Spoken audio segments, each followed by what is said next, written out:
From Boko tonight, where fresh sounds of gunshots echo in the area, even as authorities are locked up in a crucial Security Council meeting over recent killings in the area. We'll get to hear from the MC, who revealed that at least 200 people have been killed since the Boko ethnic clash started in 2021.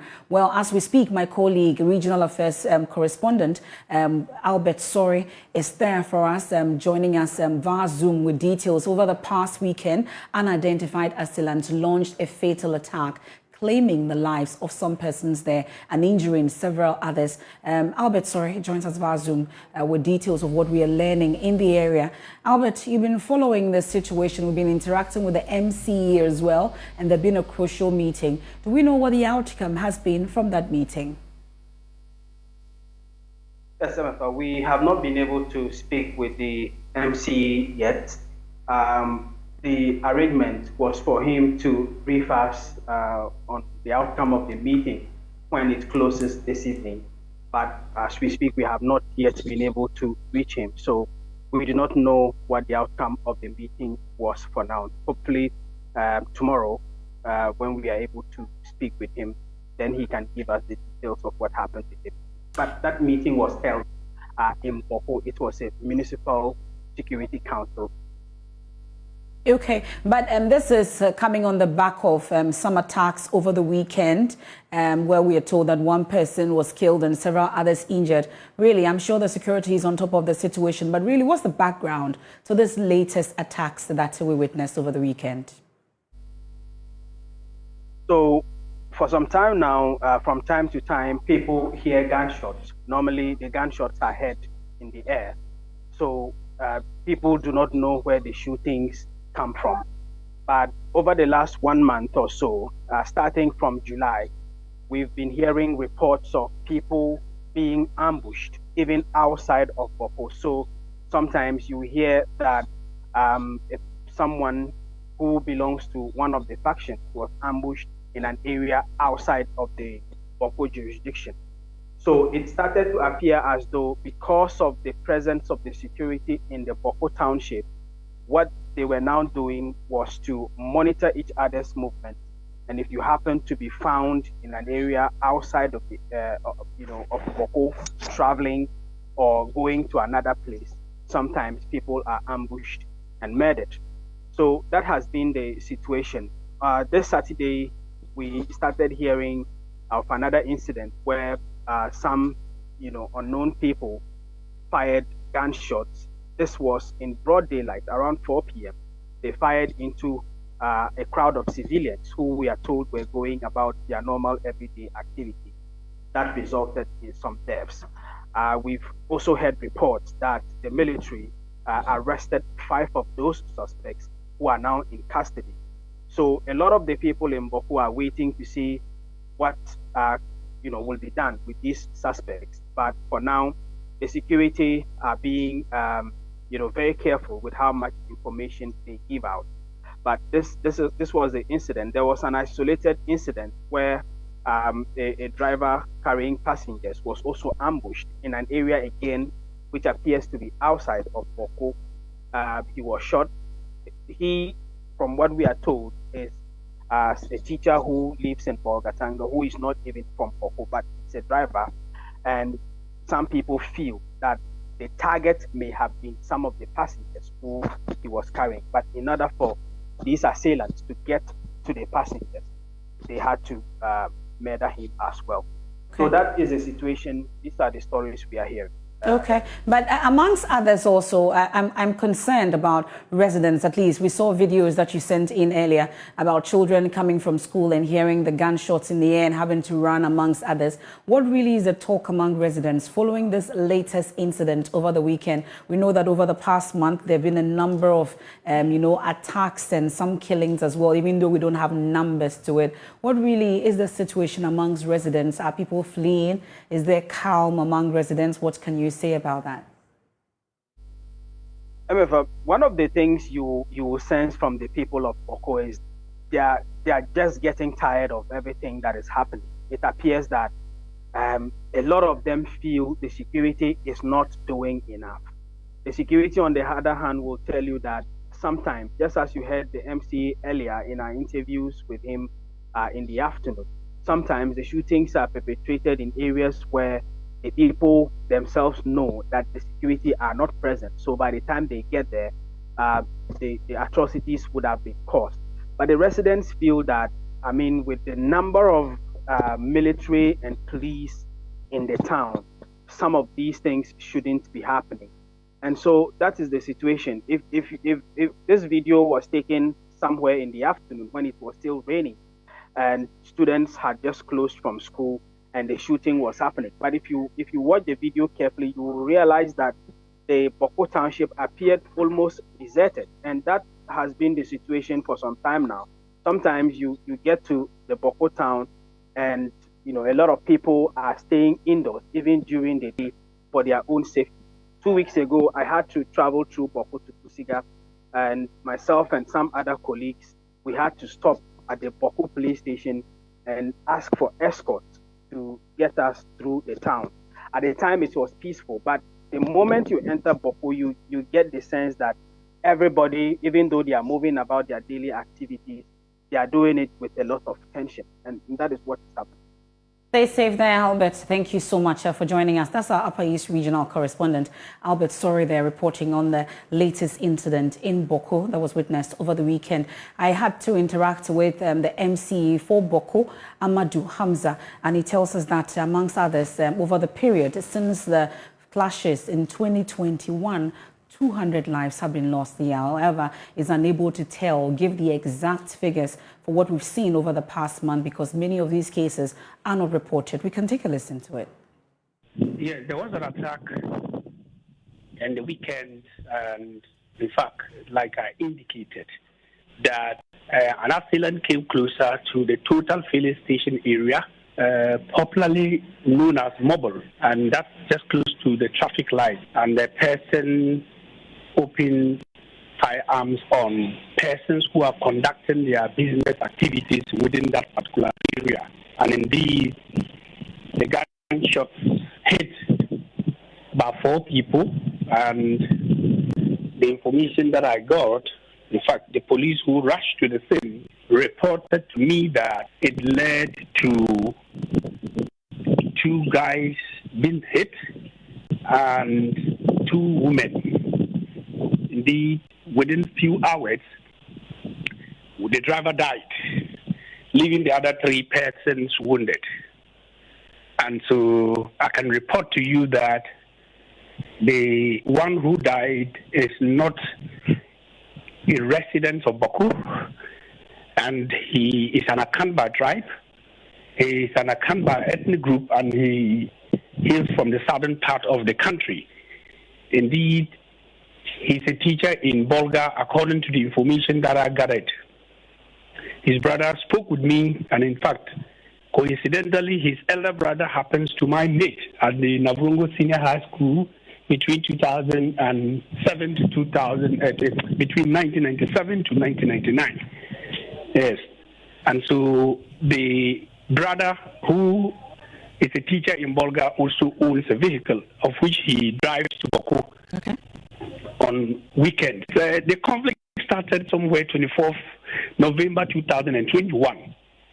And in fact, I can tell you that it is difficult to ascertain in the sense that police report, which is official, is different from what is happening on the ground. I can tell you that many people died and their bodies were never given to police. Police is not aware of them. And so because of that, it will be difficult to ascertain the exact number of persons who have been injured or who died. I am so worried about it because the combating takes place at locations where it's difficult for the police or the military to even get to know. Before you realize somebody is hit, they kill somebody, and then the group will take the person and run away. How would you be able to know that?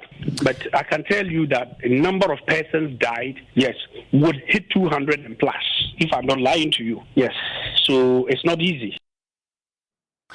Well, that's the Boko MC. Let me bring you back to the Greater Accra region, and with immediate effect, the regional minister has placed an outright ban on the use of or display of party paraphernalia at festivals in the regional capital. The Greater Accra Regional Coordinating Council, at a meeting with MMDCs, the regional minister of Accra, Henry Korte, whilst criticizing multiple chief executives from various metropolitan, municipal and district areas within the capital. He also announced an outright ban on the use of these party paraphernalia to reduce tension. Of festivals is mainly to portray our traditional and cultural values and to display how rich they are in our respective regions. And so we think that the use of party paraphernalia usually creates a lot of political tensions within I can speak for Greater Accra. And taking cognizance of what is done in other regions, you hardly find party paraphernalia when festivals are being celebrated. So together today, the MMDC's president and presiding members have taken a decision, and that is to say that going forward, all festivals in Greater Accra will be celebrated. In fact, the party paraphernalia are banned from all festivals in Greater Accra. Strictly banned. Well, at that meeting also, one key issue that came up, he's been criticizing MMDCs in the Greater Accra region for poor performance. And critical for him is the use of tricycles, what we call the Aboboya and the Pragia, amongst others. For him, he wants all MMDCs to take immediate action to ensure that they are banned, especially in the central business districts. Yes, more in this report by Jackie and Sumayebwa. In 2021, the Greater Accra Regional Coordinating Council, together with Metropolitan, Municipal and District Assemblies, launched an ambitious campaign, Let's Make Greater Accra Work, to rid the city of filth, stop illegal and indiscriminate parking of vehicles. They also committed to proper use of land space in the region. 2 years on, the assemblies are struggling to meet their target. The streets of Kimbo are littered with filth and vehicles are parked on the shoulders of the street. Filth also continue to engulf Agbogloshi Market. The drains are choked. At a meeting between the members of the Regional Coordinating Council, the regional minister, Henry Korte, expressed his displeasure with the progress of work. Have you been hardworking? Yes. With Aboboya still on the motorway?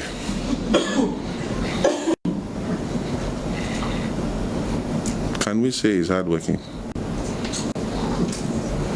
Well, let's answer the questions. Is it hardworking? Chocho is still loading around Accra Mall. Is hardworking? Kpono-Katamanso, rubbish around Graphic Road. Hardworking? Hear me. Kimbu, Tudu, everywhere, rubbish. Hardworking. I want us to mark ourselves. Honorable Abana, Agbogboshi has been turned into a refuse dump. Is it hardworking? Are you aware? The place we cleared, but people are still dumping refuse there. They have stopped. Since when? I can't hear you. Last month. Do you know the dates we did this exercise at Agbogboshi? 2 years. And it took you last month to stop them from dumping refuse. I'm not too excited about coming to read hard work. Yeah. Lejokuku Ladadekotopon, Ashaman, Tema West. We talked about Aboboya on the motorway. They are still plying the motorway. They are.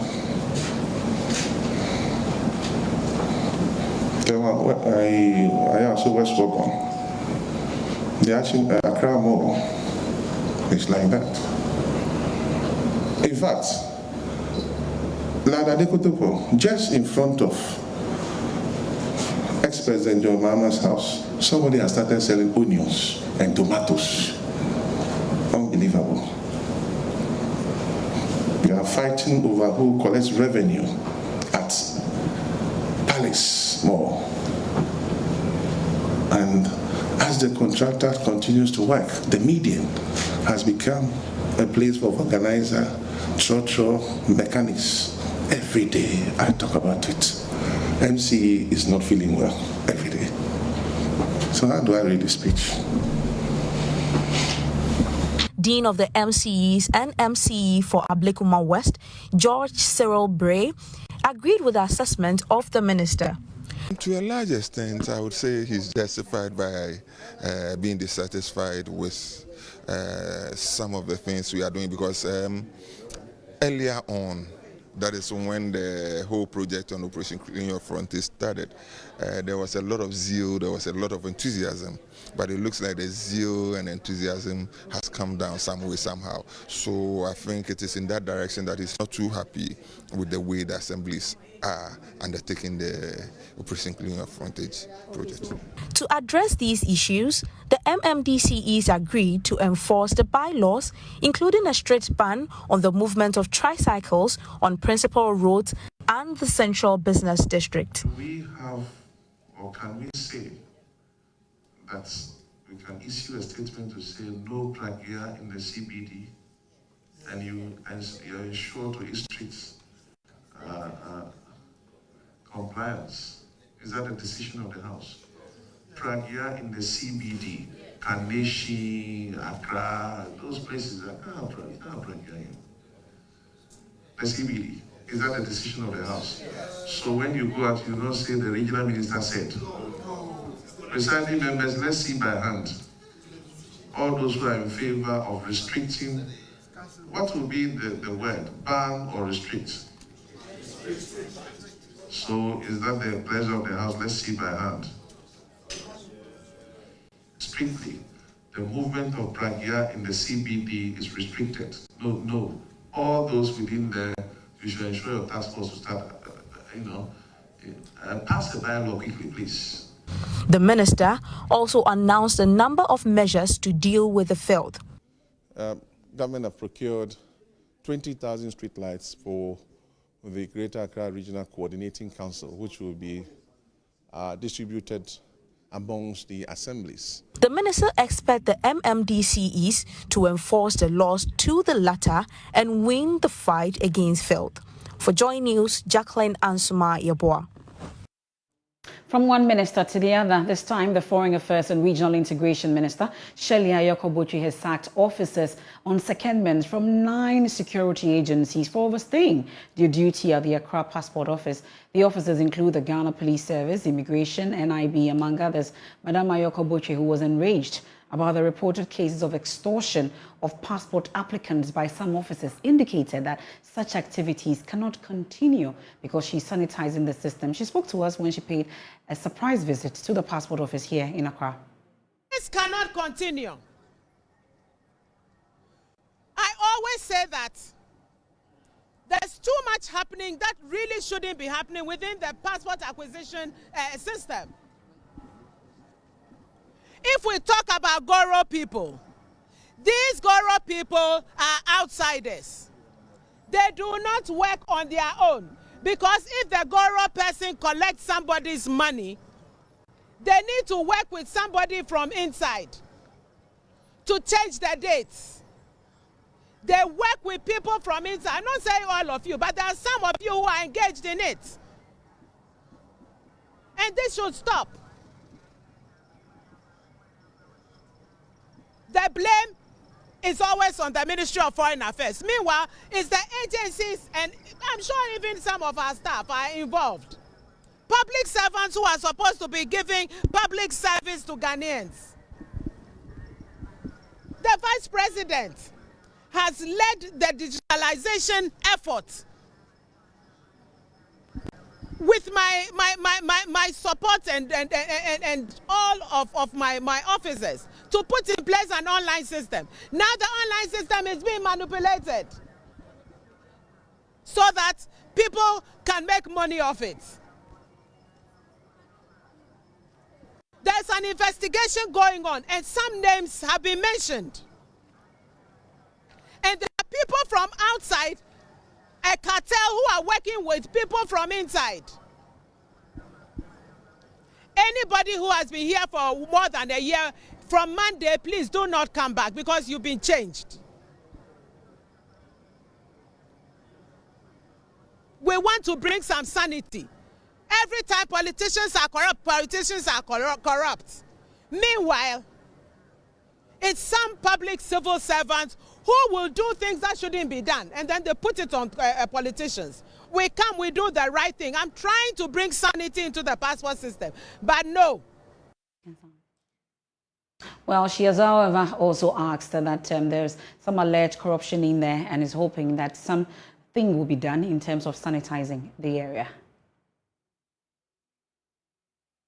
Well, we'll get to hear more subsequently. Let's take a quick breather here on JoyNews Prime. Commercial drivers at Bom Barrier and its environs have vowed to continue with their sit-down strike in the coming days until the deplorable roads in the Saki-Bediako Bom Barrier enclave is fixed. Residents on Monday were left stranded at lorry stations due to the action by these commercial drivers. Many commuters had to walk over 2 kilometers to the nearest place to find a vehicle.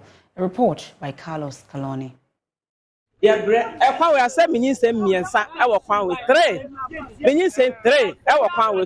you have seen me here, I've walked from Barrier to this very place.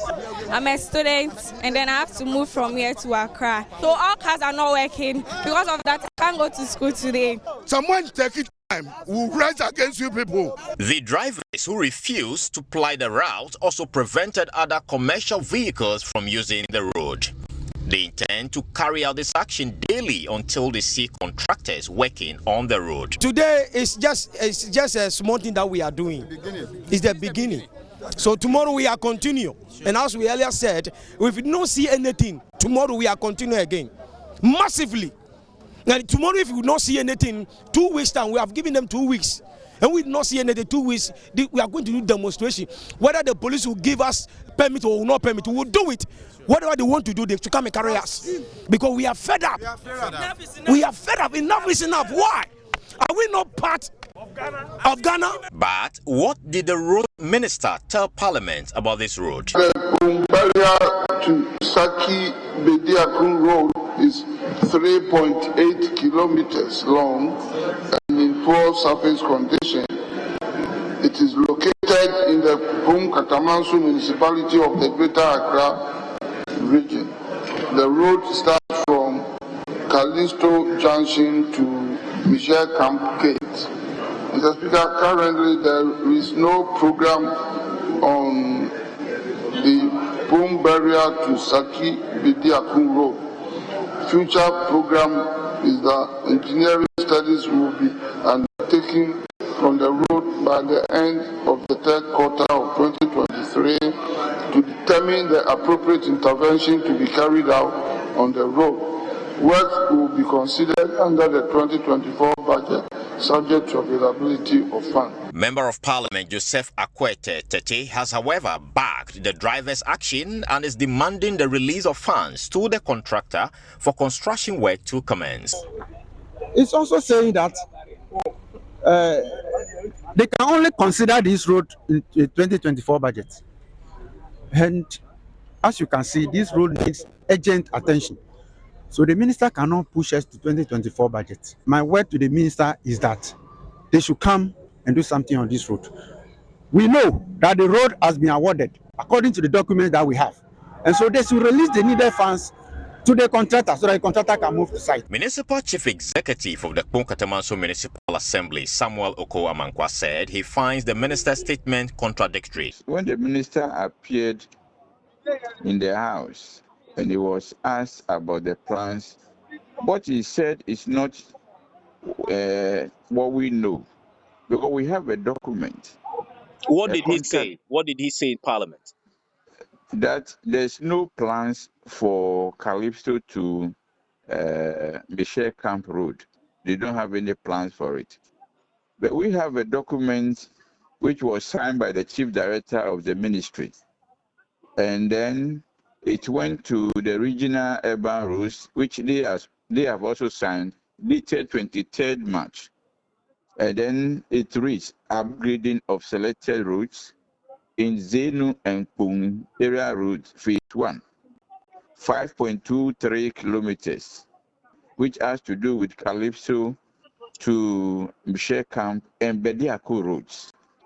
And this road is supposed to be done with a drainage system. That is where the drains along the road. So what the minister said and what is before us, they are two different things. And that baffles some of us. Assembly member of the Mlechakpo electoral area, Isaac Newton Tete, would not have any of that. He insists the municipal assembly must take appropriate action to get the road fixed now. The stretch of road that we're talking about is just 3.8 kilometers stretch of road, and it's a trunk road that connects the N1 and the N2. We want asphalt road.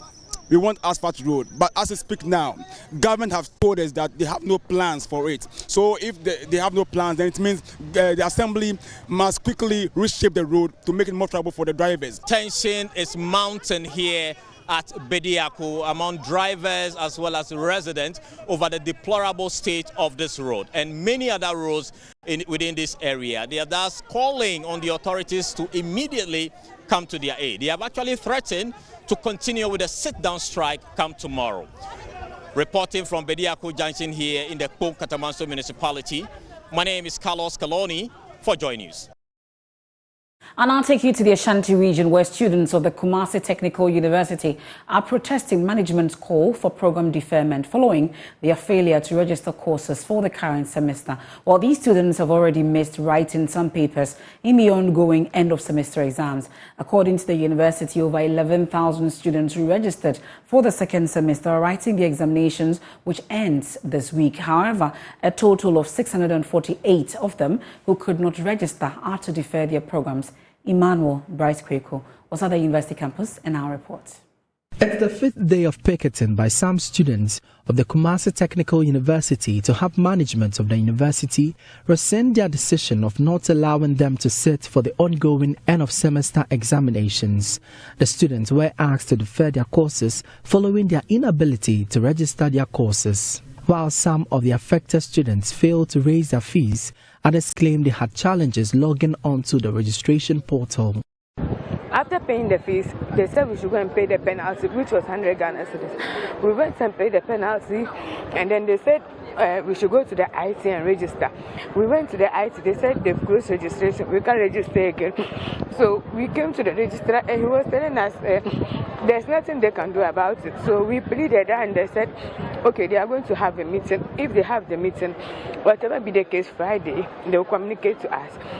On Friday, they came and they told us that they can't do anything about it. We should defer all our courses. But I mean, for instance, if they say I should defer my course, then they are indirectly sacking me from this book. Was I'm the one catering for myself, everything. My phone is here, I can show it to you. Sir. Weekends, I have to sell water and come and feed on myself on campus. We're in pain right now. Some of us are in our final year, and some have already deferred their course, sit in the house for 1 year and came back. This is their final year for them to complete. Here's the case that they have to defer and go and stay in the house and come back again. It's very painful. Not like we are attacking them haphazardly. We are pleading that they should give us the chance. Most of us, we paid our fees on time. Me, I have a lot of my receipts are there.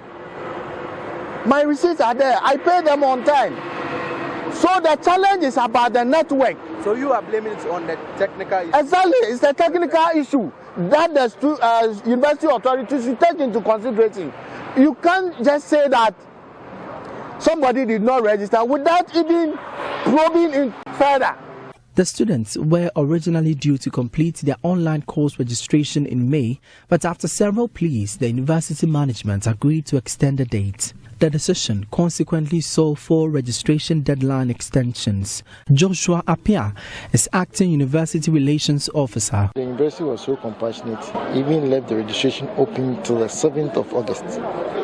So after the 7th of August, they closed the portal that all non-registered students could not write the exams. Now, per the student handbook, they are supposed to withdraw from the system. But the academic board decided that now the economy is hard. So instead of them losing their money, let them defer then come and continue with their money intact the next academic year. Meanwhile, some students are contemplating abandoning school. Well, maybe I'll either stop the school and then focus on something else. We have to look for some big officials in this country for them to plead on our behalf. But I think that if the management is not ready to listen to the students, they are not being fair to us. So for the affected students of the Kumasi Technical University, they are only pleading with the university management to consider them to sit for this particular examination. From here in Kumasi, my name is Emmanuel Bratsky.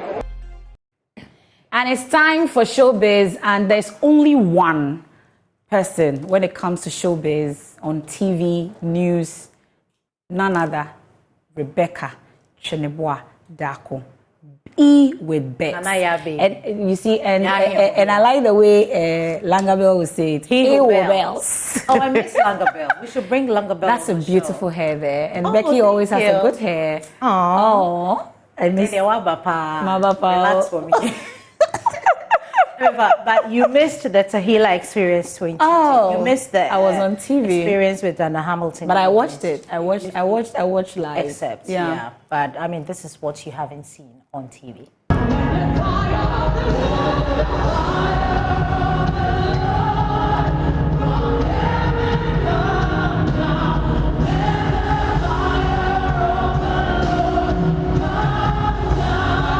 To God be the glory. 10 years celebration, it was too massive. And this is God. This is God. I was sitting back there and people are asking, hey, 10 years, you said they are what are we expecting? What next? What is going to happen to Ghana? No, this is just the beginning. Yeah. I believe that in the next 2 years, 3 years, we will be moving to the stadium.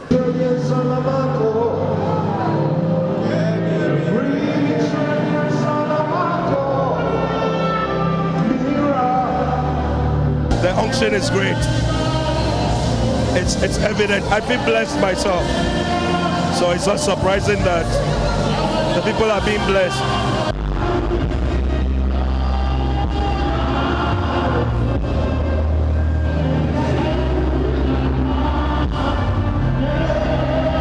What's happening here, we bless God. It tells you with God all things are possible. With grace and hard work, it works.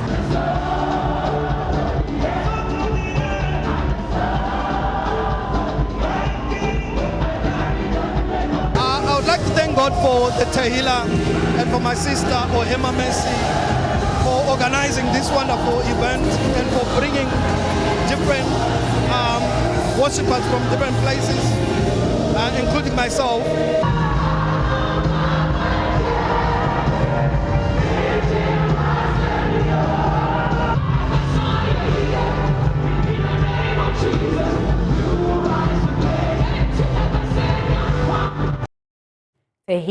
Tahila.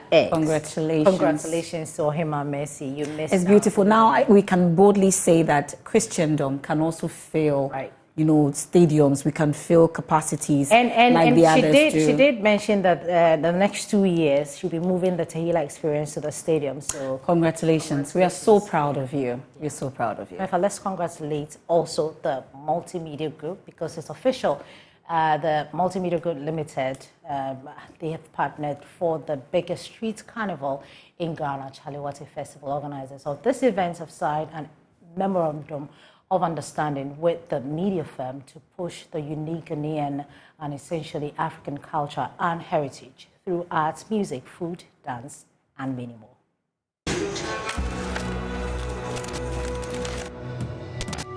It's a colorful festival of sights and scenes. Chaliwati Street Festival draws thousands of revelers to Accra to witness rich African heritage through art, music, food, dance, dress, you name it.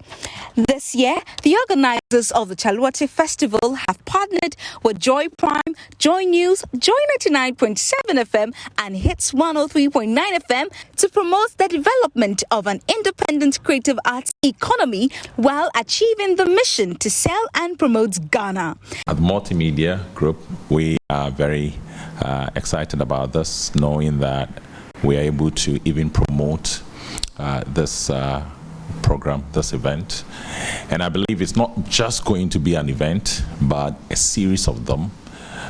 It's something that we are going to back with all our platforms and ensure that it becomes a big success. A member of the organizing team, Annie Osabote, is confident of the Multimedia Group's ability to use its platform to influence the appreciation of Ghanaian art. I believe that this partnership is going to further enhance that, give us also the leverage to be able to see how we'll continue to channel good content, amazing works, and also to influence and impact the community itself. Over the years, Jamestown has hosted the festival.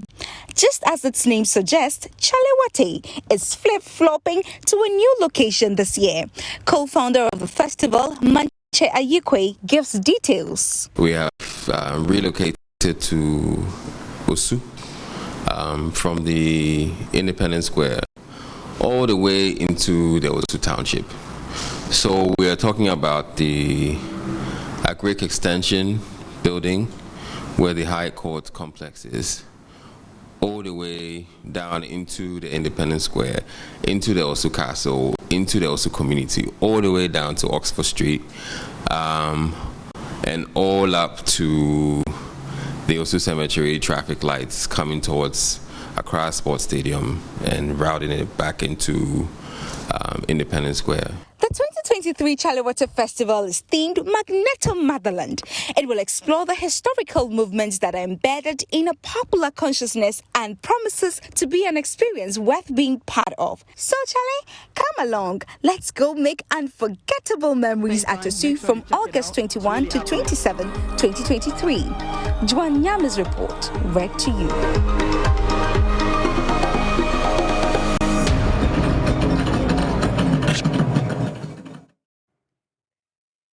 Chaliwate Street Festival. We can't wait. Yeah. Can't we? It's a voice for me. Well, let's go. We have another story. Afro Nation, for those of you who think that Afro Nation is moving to Nigeria, the Minister for Tourism, Arts and Culture says that, no, we still have Afro Nation here in Ghana. It's not been taken. We had been a meeting last week. We discussed it. There are certain demands, conditions they want, and we're trying to look at how we can collaborate. It's not been taken yet, but we have alternatives. So are we going to have Afro Nation again in Ghana? Most likely, very likely. But this year, yeah, we'll have over the next 3 years. So you heard the minister right there. Afro Nation is back to Ghana, and we're all up for it. That'll be all for the news this evening, MFR. Closest. Let's go. It's a Monday. So for more news, log on to my jawline. But before then, though, really, at 9 p.m., we're going to the market on PM Express with Evans Mensah. Evans went to the market? Yes, went to the market today. You don't want to miss it. We are bringing inflation home. We talk about inflation. Yeah. You get to understand it tonight at 9 p.m. Do stay with us. We know we have at 8:30 also, Whispers in the Dark. It's our hotline documentary. Now you can take us away. So you can log on to myjournline.com for all news. Beverly Broom is standing by with business. I am Fapal. Hello, good evening and welcome to Prime Business here on JoyNews Prime with me, Beverly Broom. We go straight to our very first story, and price of rice at the global level has risen to a 12-year high according to the Food and Agriculture Organization. The development has been influenced by India's decision to cut rice exports as well as bad weather conditions around the world. There's more in this report. The Food and Agriculture Organization's tracker for food prices around the world shows that our price index for rice in the month of July 2023 rose by 2.8% to hit 130 points. The organization's data also showed that the last time prices were up at this level was in September 2011. It also establishes that one of the major drivers of this increase was also bad weather conditions in all the top countries that also export rice around the world, like Thailand and Vietnam. But the UN agency that, as the FAO, was however quick to add that India, which commands about 40% of the global rice market, and its decision to halt export has been a major contributor. Well, one thing that should get a lot of consumers in Ghana worried is the fact that the Food and Agriculture Organization is warning that prices could even go up further in the coming months. The UN organization was worried of India's action at a time that there are issues with global supply of the commodity. The development could have serious implications on the price of rice on the local market in Ghana. This is due to the fact that the country depends heavily on imported rice to meet its local demand. Others are also worried about the impact of this development on Ghana's food security. The development is coming after price of onions shot up on the local market following development in Nigeria. One is not sure how this could impact on food price in the country, as the Ghana Statistical Service noted that it expects inflation to slow next month because price will be impacted by the harvest season. Now, rice importers in the country will face 40% reduction of rice import in the coming days following India's decision to cut export of the grain to other parts of the world. According to the competitive Africa Rice platform Ghana, the trend is worrying, hence the need to invest in the local rice business before the situation becomes worse. Yao Edupoku is the chairman of the competitive Africa Rice platform Ghana. India exports about 40% of the whole rice in the world. So definitely, all those who import rice are going to have a 40% reduction in their imports. Ghana is no exception. But the question is that why should we be worried?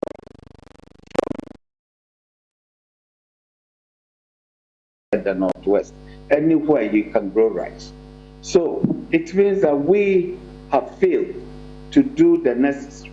That is why we should be worried. If not, I can assure you that we are in a position to produce and export. We have the human capacity. We don't have the resources. We have been talking and talking all over. Nobody is ready and willing to listen because we are very much looking at the short-term gains. And nobody seems to care about what will happen within the next year or two. And this is what is making it look this a difficult season for us. But the point is that Ghana is producing about 1.2 million tons of paddy rice, which translates to about 800,000 metric tons of milled rice. But we are not doing that. We are capable of milling at just about 30% of what we even produced from the farms, simply because we are not putting in enough resources to let it happen. It is just like, we are there for, to me, that is the way I see it. We can, and the people are ready and willing, but we don't have the leadership that is pushing that agenda. So we keep on importing and impoverizing ourselves and creating unemployment in the system. So we would be affected by this India ban on exports. We would be affected because, to tell you the truth, of the rice that is imported into Ghana, a significant amount of it is coming from India.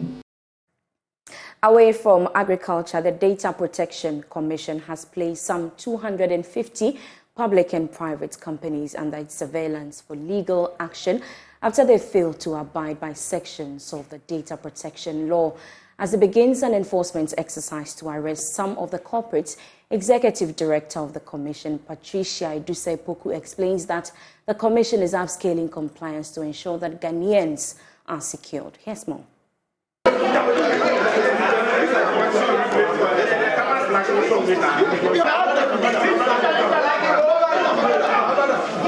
So far, the enforcement team has picked up managers of Quick Credit Limited, Bemwa Royal Hospital, Mawako Restaurant, and Hisense for questioning and legal action.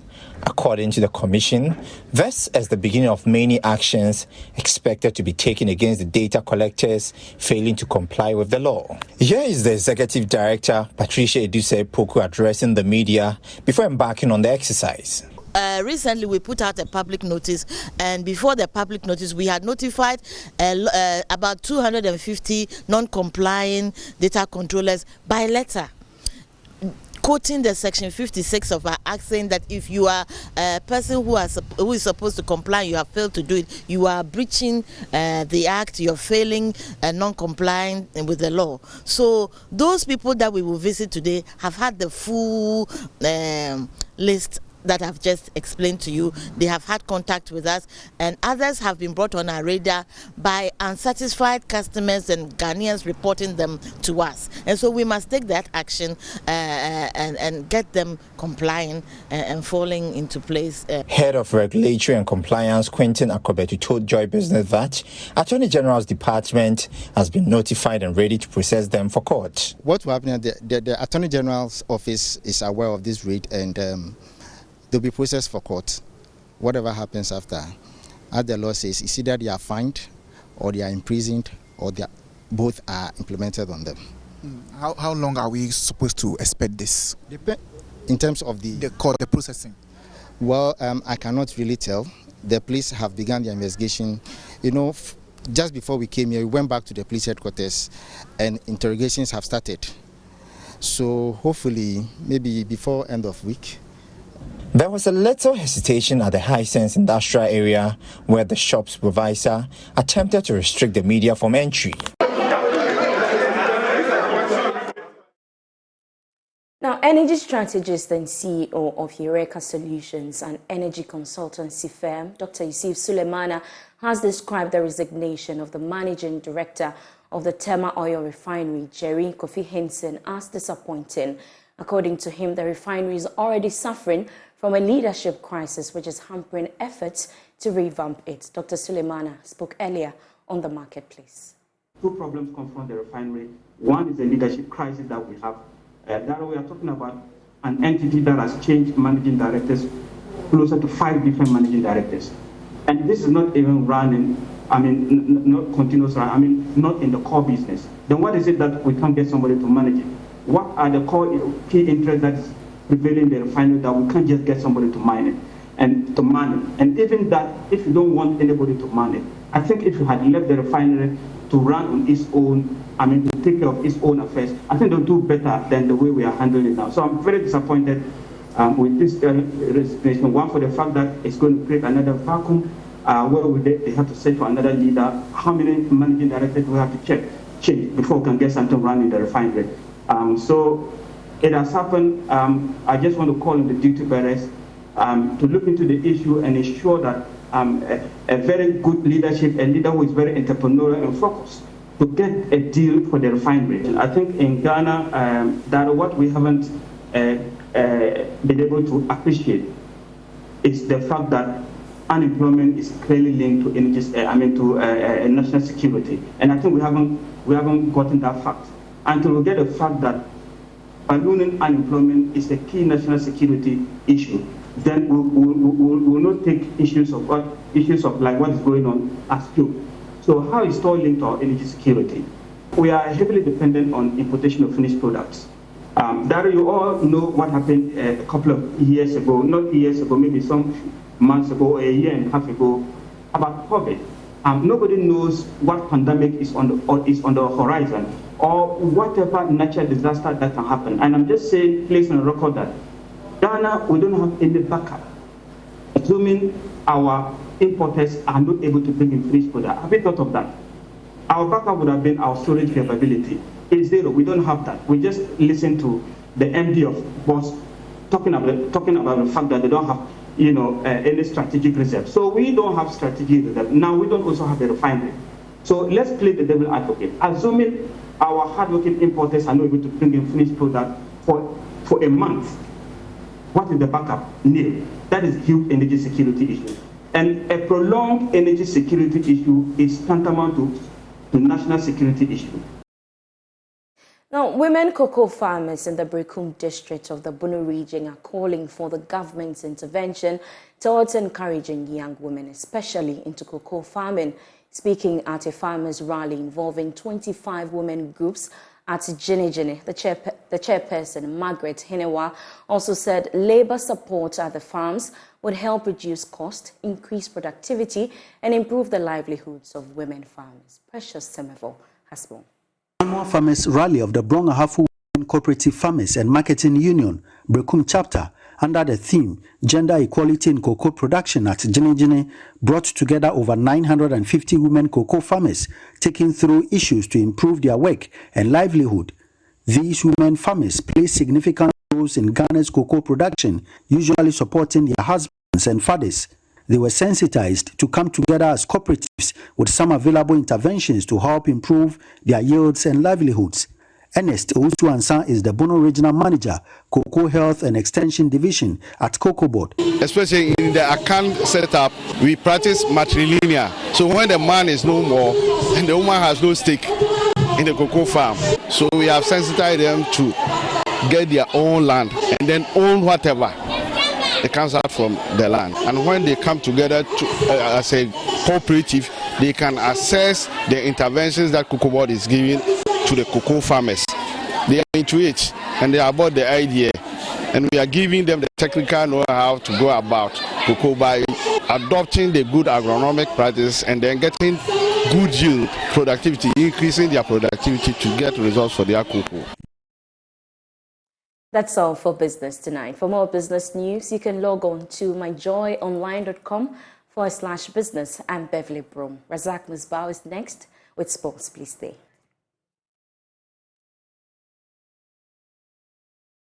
Hello, welcome to Prime Sports with me, Razak Musbao. Now, let's start off at the GFA elections. It's getting heated, and former Black Stars coach Jose Appiah is the latest to have filed to contest for a spot on the Executive Council of the association. His bid is focused on securing one of the 5 positions designated for Premier League clubs, with his candidacy being supported by Kumasi Asante Kotoko. Now, the GFA has reported that a total of 11 candidates, including Appiah, submitted their forms after the application deadline.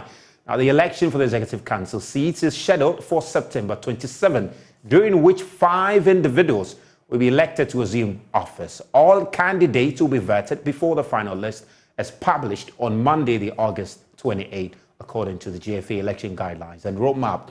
Now, among the candidates in contention is Oloy Amande, a former sports journalist and the Chief Executive Officer of Karole United, as well as Nana Odro Safo, a current member of the Executive Council. Now, Appiah, who has recently taken on a role within Asante Kotoko's interim management committee, was appointed by club owner Otumfo Oseitutu II. This committee has been established to manage the day-to-day operations of the club in the absence of the board of directors. Now, let's take a look at the full list of persons who have filed for various positions in the Ghana Football Association elections. And of course, you can see for the office of president is Kurt Edwin Simeon Okreku and George Kwesi Efrie. They will be contesting for the office of the president. And as far as the Executive Council positions for the women's football is concerned, it's only Gifty Efia Owari Mensah. She's the only one, the Chief Executive Officer of Berry Ladies. She is the only female contesting for the representation of the women's over there. And so you can see for the 3 Division 1 league clubs, ESCO positions, 5 persons have turned up to contest for the 3 slot. Mark Addo, who is currently the Vice President of the Ghana Football Association, and Samuel Addo Enim, who is the manager of Asamoah Gyan and the Chief Executive Officer of Okweyi United. He also is looking to contest there. And Eugene Noble Ni Amon Noel is also in there. Gideon Fosu is also in there. And Alexander Abebio is also contesting for that position. Now, the Executive Council position relative to the Ghana Premier League clubs, where 5 slots are up for grabs. Kingsley Osei-Bonsu is in there. Nana Safo Odro, who is currently a member and Chief Executive Officer of Brekum Chelsea, is also contesting. Frederick Echampon is also contesting. We understand he's going to contest on the ticket of Dreams FC. Anthony Kwesi Oben is also in there. He is a board member of Mediama Sporting Club. Now, Ransford Anete Abbey, that's Dr. Randy Abbey, the CEO of Pando Heart of Lions, is also contesting. Onyina Asenso is in there. Edmond Kwabena Aka, the CEO of Samatex, general manager of Samatex rather, is also in there. And James Kwesi Apia, the former Black Stars coach, is also contesting for a slot there. Amadou Moro Brima, a lawyer Monday, and Raphael Tewia Jambra is also contesting for that position. Now, when you take a look at the other office being contested for, it is the chairman of the Regional Football Associations. So you can see Greater Accra, Samuel Abwebri is there. Johnson Bosompe Odru is also contesting. Robert Atieku Duncan in Central Region. Abdul Hayati. Interesting. Abdul Hayati, the owner of Cheetah FC, is looking to become the Central Regional Football Association chairman. Very interesting contest you should look out for. In the Western region, Simon Ehwama, Mark Bismarck, Usumbe Mensa is also in there. And in the Northern region, Mahamadou Abu Hassan is the only one contestant. In the Eastern region, also Linford Bwedu Asamoah is the only one contestant. And in the Ashanti region, Ajeman Osaitutu is the only one. And the Bonga-Hafu region, 3 persons are contesting. Dixon Ochudia, Dr. Charles Osei Anto, Meshach Asante Amayao. The Upper East region, Salifu Shaibu Zida and Ibel Alonot Asogo is also contesting. In the Upper West region, 3 persons, Yahaya Sadugu Daudu and Ahmed Baba Moro. Kwame Mumini is also contesting over there. Yeah, well, and the voter region, Daniel Agboga is also contesting for that slot, and Matthew Dowoli Kadu is also contesting. So all of that election will happen on September 27, and ahead of which the president of the Ghana Football Association, Kete Kriku, has been calling on the stakeholders to have patience and be united ahead of the election, insisting that the future of Ghana football is bright. We are here to again say one thing. We are together. We are together in good times. We are together in bad times. Our game will go through bad times, but our game will go through a lot of good times. Our collective future is very bright. We have to be patient. We have to come together as a family, because that's the essence of being part of this association. My hands are open. I said this at Congress. I'll welcome the other mind at all times, because it is the strength that I pick from the other mind that makes this family a unique and strong family. Now, former Black Stars player Samuel Inkum has been speaking about his failed return to Asante Kotoko prior to the 2022-23 season of the Ghana Premier League, which saw him end up with rivals Heart of Oak. According to him, Kotoko probably did not appreciate him enough to see him return to the club he last played in the Ghana Premier League before his transfer abroad. I think I said something that I called him and he said he would call me back. You understand? And I started calling him. There was no answering phones. That is why I got to know that maybe there's something happening. You understand? So when the board members also tried to invite me, I went there. I was there. They called the CEO in front of me, and they were talking to him that Inkum is in front of us. We would love him to be in the team. What is the problem? What is happening? And I think he said something that I heard it. He said something that they should talk to the coach. This is what he said. They should talk to the coach. So it means like he has played his part. You understand? Yeah. Did you feel disrespected by some of those reactions? Having given your all to Kotoko before? I said to myself that, okay, my last club before I traveled was Kotoko. Yeah. And I wanted to come and play, and this stuff is happening. It got to a point that I was feeling like, okay, maybe I don't deserve to be there. And also I feel like, okay, whatever I did for them, maybe they don't appreciate it. But I got to know that it's not the same people that when I was there, I'm talking about the manager. Yeah. They were not there. they were not there at this time. So I don't feel like I have to be like I'm disappointed. I wanted to play, but it didn't happen. And this is football. Football is like that, you know. If you want to go somewhere and they don't feel like you have to be there, you have to find somewhere else, which they will appreciate you, they will cherish you as well. So I didn't feel down at all, but I just said to myself that I have to move on. And that's all we have for you on Prime Sports tonight with me, Razak Musbao. Have a wonderful evening.